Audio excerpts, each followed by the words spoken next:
Let's say that you're in the beginning of a sales conversation and the prospect says, well, we're meeting with some other companies. Why should we go with you? Why should we go with your company? Our company already works good.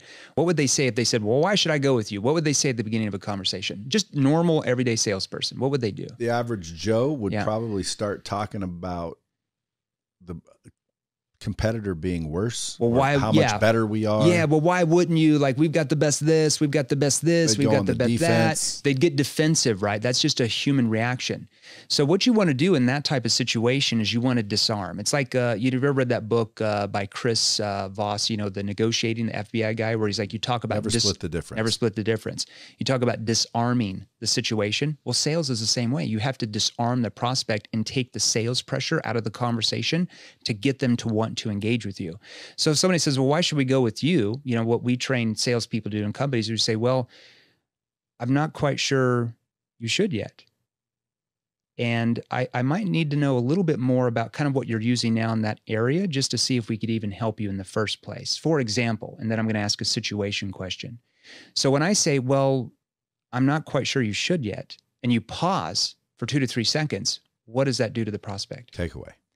It disarms them. It takes the sales pressure out, because number one, no salespeople have ever done that to them. They wouldn't even know that skill, right? And so when you remove the sales pressure, it automatically causes them to want to pull you in, to want to engage more, because you're more different. You're viewed more as like, wow, what's this? This guy's saying he might not even be able to help us. I better listen.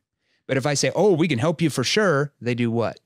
Fight back, block, and push back. Yeah, it's funny that you say this, because again, I didn't go to college, but I didn't learn that in college. But I did accidentally deploy some of the shit you're talking about. Yeah. When I was selling cars, people would come on the lot. One of my questions was, you don't have to buy today, do you? I like that.